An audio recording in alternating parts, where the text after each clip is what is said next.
5-minute Bible study, the Crucifixion Part 1. The beginning of the end, or the end of the beginning? If you've ever had one of those weeks where everything seems to unravel, where the people who once cheered you on now look at you with suspicion, or worse, then you might have a small glimpse into what Jesus experienced in the days leading up to the crucifixion. In this first study, we begin at the moment when the tide turns, when Jesus moves from being a celebrated teacher and miracle worker to a marked man. The plot thickens. In Matthew 26, 3-4, we read, "Then the chief priests and the elders of the people assembled in the palace of the high priest, whose name was Caiaphas, and there schemed to arrest Jesus secretly and kill him." It's easy to read this as just part of the story, but let's pause. These were the religious leaders, the ones who were meant to guide the people to God. And yet here they are, plotting a murder. Why? Because Jesus disrupted their system. He exposed their hollow religion. He challenged their authority. Let's be honest, most of us don't like to be challenged. So a question for us, before we shake our heads at the Pharisees, it's worth asking, how do we respond when Jesus challenges us? When his words press against our pride? When he asks us to love the difficult people, to forgive the ones we'd rather avoid, or to trust him when life doesn't make sense?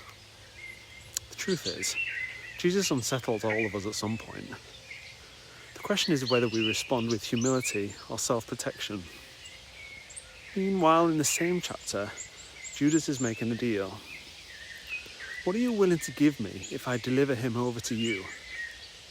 So they counted out for him 30 pieces of silver, from Matthew 26:15.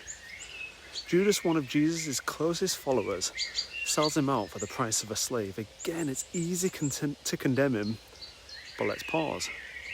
Judas made a trade, and if we're honest, we do too. We trade faith for comfort, we trade obedience for convenience, we trade trust for control. The challenge is, what in our lives are we tempted to exchange for something lesser? Hope in the unfolding plan. It's a dark moment in the story. Jesus is betrayed, the religious leaders are scheming, and the disciples are about to scatter. And yet, in the midst of it all, God is not surprised. The cross is not plan B, it's been the plan all along. That means, whatever we face, no matter how chaotic, unjust or painful, it is never outside of God's hands. The very thing that seemed the greatest defeat would become the greatest victory. And that's where we'll pick up next time, to reflect on these questions. When has Jesus challenged you in a way that made you uncomfortable, and how did you respond? Are there areas in your life where you're tempted to trade faith for something lesser? And how does knowing God is in control, even when things look bleak, give you a peace today? So a closing thought. The religious leaders thought they were in charge. Judas thought he was making his own way. The disciples thought everything was falling apart. But God was quietly, sovereignly weaving his redemption plan through it all. And he still does, even now.